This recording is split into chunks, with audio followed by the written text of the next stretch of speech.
सभी गुरुमुखों को प्रेम भरी जय सच्चिदानंद जी। बोलो जयकारा बोल मेरे श्री गुरु महाराज जी की जय। गुरु महाराज जी का नाम लेके कोई भी चीज़ अगर शुरू करो ना तो पन्ने अपना भी खुलते चले जाते हैं, एक के बाद एक, एक के बाद एक, एक के बाद एक।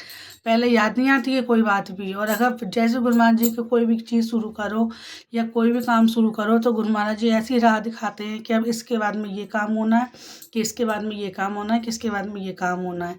कल तक मेरे दिमाग में ये नहीं आ रही थी मैं गुरु महाराज जी की क्या लीला सुनाऊँ सबको, जो मैंने खुद अपनी आँखों देखी बताई है सब।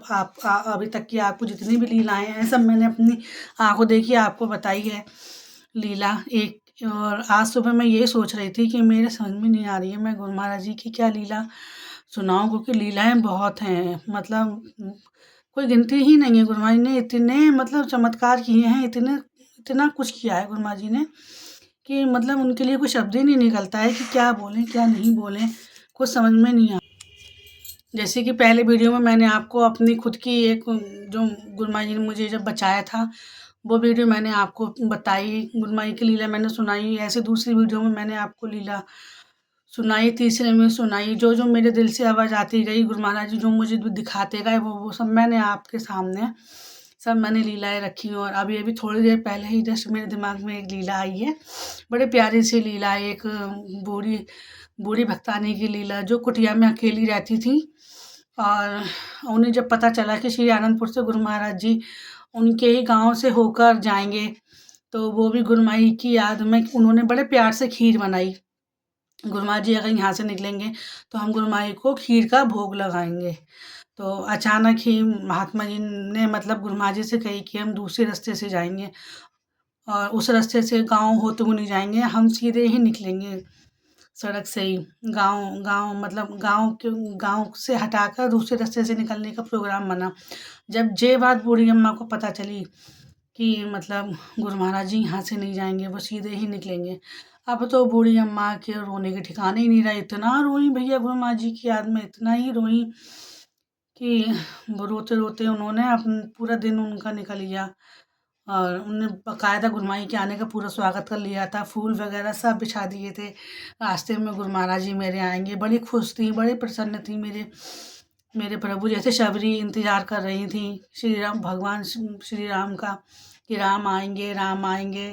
कितने सालों की प्रतीक्षा थी जब श्री राम आए। ऐसे ही हमारी बूढ़ी भक्तानी गुरु महाराज जी का इंतजार कर रही थी कि मेरे राम आएंगे, मेरे श्याम आएंगे, मुझे दर्शन देंगे, मैं उन्हें बैठा लूँगी, अपने हाथों से खीर का भोग लगाऊंगी बाकायदा। जब उन्हें पता चला कि गुरु महाराज जी यहाँ से नहीं आएंगे तो उन तो रोने के अलावा उनके पास कोई नहीं था। रोई जा रही है। वो कहते नहीं है दिल से जो पुकार निकलती है गुरु महाराज जी की वो गुरु महाराज तक पहुँची जाती है। तो ऐसे ही तो हम गुरु महाराज जी को आहट हुई कि मतलब कोई उनका इंतज़ार कर रहा है। वो तो अंतर्यामी है, सबके मन की जानते हैं, किसके मन की नहीं जानते हैं। तो वो अचानक ही जहाँ से वो जाने को थे वहाँ से एकदम बाढ़ आ गई, इतनी बिगड़ बिजली कड़की, इतना पानी पड़ा कि वो रास्ता ही बंद हो गई थी। तो फिर क्या कहते हैं गुरु महाराज जी को फिर उसी रास्ते से जाना था गाँव होते हुए जहाँ उनकी बूढ़ी मैया उनका इंतजार कर रही थी। तभी गुरु महाराज जी ने गाड़ी रुकवाई कि यहाँ गाड़ी रोको। और जैसे ही वो गुरु माई की छवि के आगे रो रही थी बूढ़ी भक्तानी, और गुरु माई उनकी चौखट पर खड़े हुए, बूढ़ी मैया क्या कर रही है। अब वो तो जब उनने देखा बूढ़ी मैया ने, वो तो बहुत चक्कर रह गई गुरु महाराज जी को देख के, क्या करें, कहाँ उठाएं, कहाँ बैठा लें। बोले तुम रो क्यों रही हो, हम आ तो गए, तुमने हमें आगे नहीं निकलने दिया। इतनी रोई कि रास्ता ही बंद कर दी वो पूरी। तो उन्होंने फिर बूढ़ी अम्मा ने गुरु महाराज जी को बैठा ला, बाकायदा पूजा करी, आरती करी, भोग लगाया खीर का, तब गुरु महाराज जी फिर वहाँ से गए। तो ऐसे ही लीला गुरु महाराज जी की है, अपने भक्तों के दिल का हाल सब वो जान लेते हैं। कौन किस भाव से उनकी पूजा कर रहा है, कौन किस भाव से नहीं कर रहा है। वो तो अंतर्यामी है, साक्षात भगवान है, वो तो सबके मन की जानते हैं गुरु महाराज जी। तो ऐसे ही गुरु महाराज जी सब अपने भक्तों पर कृपा करते रहें, सब अपने भक्तों को ध्यान रखते रहें। और फिर भगत भी उनके 5 नियम जो गुरु महाराज जी ने बताए हैं, आरती, पूजा, सेवा, सत्संग, सुमिरन और ध्यान श्रद्धा से करें तो गुरु महाराज हमेशा उनके साथ रहेंगे। बोलो जयकारा, बोल मेरे श्री गुरु महाराज की जय। जय सच्चिदानंद जी सबको।